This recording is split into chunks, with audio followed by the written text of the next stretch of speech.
M0 FXB, welcome back to my videos on the Yaesu FTX-1, and today we're looking at the Yaesu FTDX101. So we're not really comparing, we're just more showing them together, because the 101 is a HF 6 meter transceiver. You know, it's a top of the range transceiver for HF. It's going to work really hard for you in those contests, and you're going to be completely happy with it. You can see what a beautiful display it is there. So I'm just going to turn that up now so you can hear our friend there talking, and then we'll turn up the FTX1.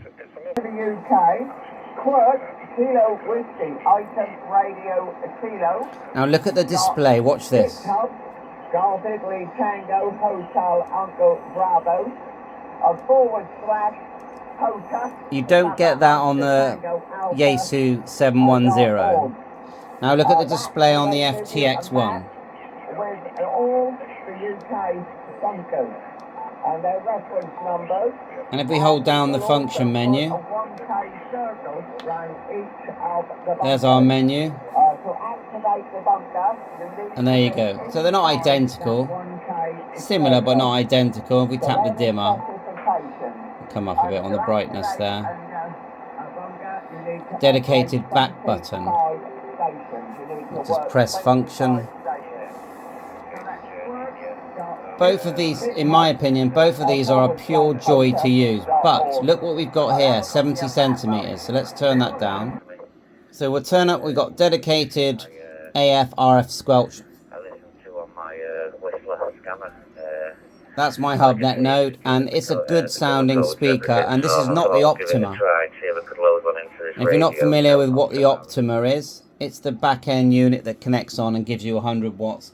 And it's a very clever idea. If ICOM follow on from that, I think it's going to be, you know, and I feel they will. It's pretty much changed the future of these expensive QRP radios and made everyone go, okay, for an extra £500, and I know that's a lot of money, I will get my 100 watts. So I think it's a game changer. So let's turn it down. Listen to our same friend here on the FTX1. So you can move from the scope from the left to the right by just pressing the sub. And we're now on the HF scope. Same frequency here. And let's turn it up. Dedicated volume. From another location. So I hope that helps. It's great fun, and a lot of people love chasing them. But that's the minimum requirement. From Echo Italy 3, but... So the antenna I'm using is a G5RV on the Yaesu 101. And on this side, on the FTX, we're using a 49-to-1 balun and 66 foot. They're both just lengths of wire chucked along my fence. And so that's, you know, this is the result we're getting.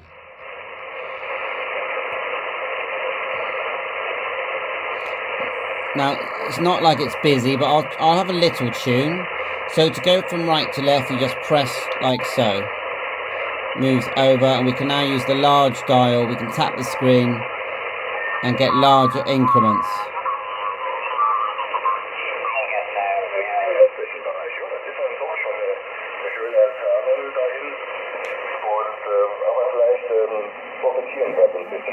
So we'll move to 7173.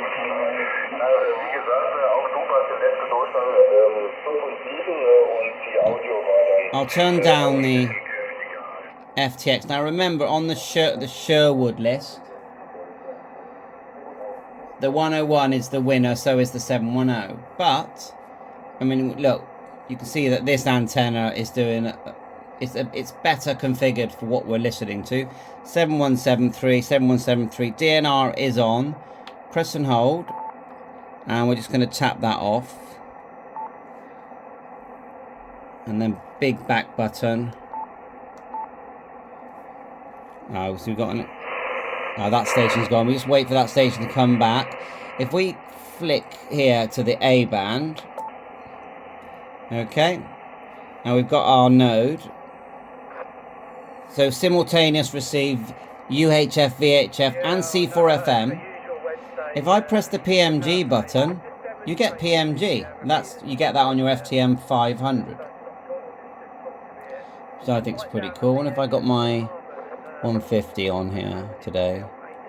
No, looks like it's not connected. But anyway, so that's PMG, and to add PMG memories, you just hold it down and it adds it, and you get this graph bouncing away.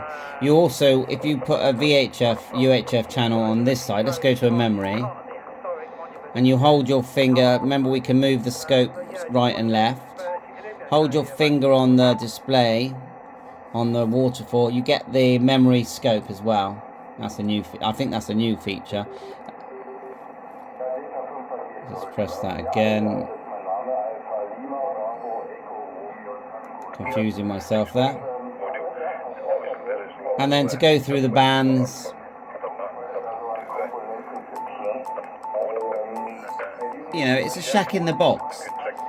When you get the Optima unit, you get the 100 watts and the antenna tuner. Otherwise, you have to clip an antenna tuner on the back.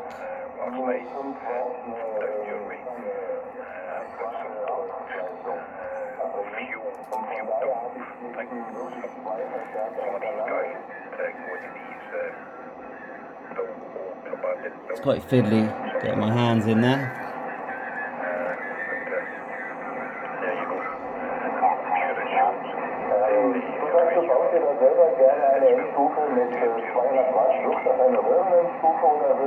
That's the 101.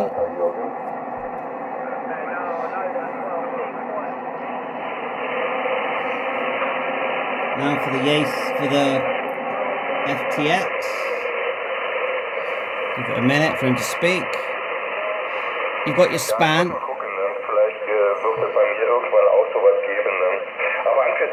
Span here.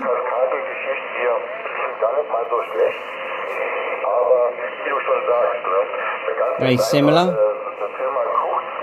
When you do your function, you've got your radio CW operation display there. If we press and hold the function, you've got 3 pages. So I'm sort of shouting over. Of course, signal meter there. And I'm sure with these radios, if you use specialist equipment and measure which one's more selective, has better sensitivity, the 101's going to win, I'm sure of it. But I don't know that. But all I'll say to that is, generally, when you're using this day to day, a shack in the box, you're doing a bit of HF, VHF, UHF, then you go onto your, you know, your hotspots. I've got one here in the background. I will see if I can tune it in. You're not really going to notice. But yeah, if you're a contest DxOs trying to pick out those weak signals, then you are going to notice. Generally, I know people bring up all that kind of stuff, but generally, I think most people don't even notice. So, not when you're talking top-end radios like this. But that's, of course, everything I say is just my opinion. So, let's go to C4FM. I'll even add a memory channel. So what we do, go into VFO mode. Not sure how I managed to get the MT to show up. But anyway, VFO. That's GB3WR. We'll do it on the main band. VFO. When you're in VFO mode, you can literally just tap the frequency, and this is on both of them, by the way. And you can just type in the frequency. So my hotspot is 438.525. Enter. That's my hotspot. Then we need to change the mode to C4FM. So you just tap C4FM. Look at all the other modes. Data, PSK, RTTY, of course upper sideband, lower sideband. I'm going to do C4FM. And this is what I say, like, I know people are saying, and I've had some quite negative comments said to me, that I'm misrepresenting this radio. I am using this radio, and I'm telling you, it works great. Yes, there are bugs, yeah? Yaesu are working through any bugs. Let me show you my hotspot in a minute. But it's not a reason to say that there's a massive problem with this radio. It's don't forget, all my videos are only my opinion. You know, I'm not the guru of radios. I'm just Andreas. So there's my hotspot, if I get a bit nearer. There's my hotspot. Okay. We'll leave it there. chugging away. Just a budget hotspot. You can buy them for about £60, £60, £65. We've got C4FM there coming from HubNet, so I've connected it to HubNet. And it's quite a span there, so all we do is span, go to about, I don't know, 100. And the other thing I've had people say is about the 3DS.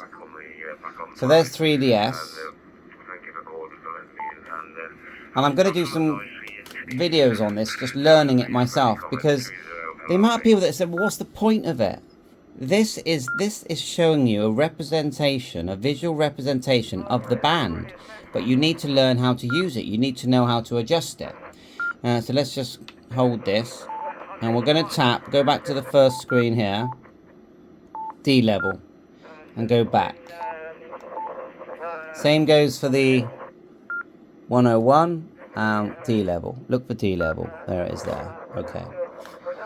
So now, if we start, we've now put the function, the D level on both of the function knobs of these radios. Okay. So we're going to turn it back and watch. Look at the display. How it you start to make some sense of it. Let me just reach around to that function knob. Just crank it the right way. Try both ways. And it starts to make sense. If you go span, let's do 200. Obviously, you've got a C4FM signal there, so it's different than HF. But you start, and maybe I turn that one a bit too far. Crank it back a bit, and it does show it on the screen. That's G7RPG helping me out with mumble today. Span. Let's do 500 for fun. So as you tweak this, and once you get it to the right level, you start to see, you know, there you are, I'm turning it back, you're starting to see the other signals, look. It completely works. Anyone that says that it doesn't is blind. Look. You're seeing. No disrespect to anyone that's partially sighted, by the way. But look. Of course it works. So then let's talk money. Now, if you went out and bought the Yaesu 101 now, I got a feeling it's around £3,500. Just turn this down. You can see that it's working great in all modes. So, of course, so is the 101. I love it. I love it. Literally love it. And it will stay here literally until I am not here anymore myself. That's how much I love it. But 3,500 and upwards pounds for that big 100 watt. And I know if you pay more, you get the 200 watt model. Amazing base station chat. You buy it once, you keep it for the rest of your life. It's that kind of set. This is the Optima, £2,069. You get the 100 watt add-on. You get everything. You get Shack in the Box, 2 meters 70, C4FM, GPS, Bluetooth. Yeah. And so this is what I can only talk about my own experience, because I'm not Yaesu. I'm not Icon.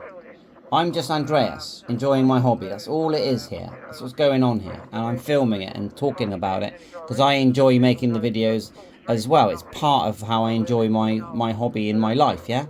So, if I had £3,500 in my pocket and I went to the shop and I was going to leave the shop with £1,400 left and the Optima. Don't forget, I've still got to buy the Bluetooth module, the GPS module, and any other modules. Like there's a carry case, or there's a handle for this, isn't there? There's an antenna tuner, isn't there, that clips on the back, or the Optima, which is the best value, and they've got the cable now to separate it. And I'd be staring at this giant, beautiful 101. Yeah, I tell you what, it would be, and then that was the only radio I could buy, and I had to choose one. Yeah, I'd find it very hard to walk away myself personally with this small set, which is about the same size as the 991, compared to having the 101. If I had to only have one, and then I was allowed to get myself a little dual bander, you know, they've been nice, they've gone, but we will let you get a little FT5 for C4FM, which is working great, by the way. Yeah. It's a tough choice, and you got to think it through. You got to think it through. You know, am I making the right choice? I've got it. No regrets at all. None. Zero. I love it. Yeah, and of course, eventually I'll be having the Europe model here rather than the USA one. But I've been making all these tutorials, so it's worked out fine. But otherwise, I completely rate these radios. I feel like ICOM, if they haven't started already, they're going to come up with their version, and they've done a lot of work already. The 705 is halfway there. They've done the hard bit, which is creating the field sort. Let's call it the field unit. They've done that. All they got to do is add on the Optima type unit. Well, it's not hard to do, is it? What is the Optima? There's is it a 9-pin DIN? Oh, I need to count the pins again. There's a DIN plug that goes from the front head to the back head. There's 2 BNCs that come from the antenna connection. And there's a DC lead. That's it. It's 4 cables. Come on. It's not hard to do. But I tell you now, you try and find an amplifier stroke antenna tuner that also works on 2 meters and 70 centimeters. That's really hard to find at around £500. You try it. You try and do it. Anyway, thanks so much for watching my YouTube channel. Of course, we could sit here all day tinkering with these 2 sets. I hope this makes you think about what you'd like to do. You may already have your massive shack station, and you might just be thinking about upgrading or changing your 991, maybe your 710. I mean, the 710 is higher up the Sherwood list. You know, scientifically, if I tested it, I'm sure that the 710 would be better on HF than the FTX-1. You know, that's not Yaesu talking, that's me talking. Pound for pound, what's the best value? Definitely the Yaesu 710, because they're selling them for £850 at the moment. I'm sure that'll go up. Who knows why they dropped it that low, because that is an absolute bargain. The way they're doing it with cashback, free microphones in the UK. Check it out. I've still got my 710. I'd never sell it. I love my 710 because it's dedicated. But also love this as well. So thanks so much. And you've got single mode here. If we want to do the whole single screen thing here on HF, we can. Let's go to the band. Back on HF. We can go back to the, I call it the icon mode. People laugh when I say that, but they do. Yes, it's got averaging. Averaging is important to some people. There is a difference, but there's not a big difference. Just see the little green bit bouncing up and down. It just slows it down a little bit. It's not a deal breaker. Look at how the band has changed in just those few minutes. Thanks for watching. Please remember, it's a hobby. It's a hobby for fun. Don't take it too seriously, but yeah, we are licensed.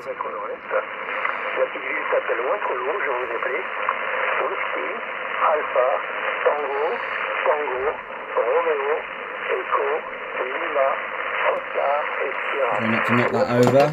I might do a bit of live on this, just to show everyone.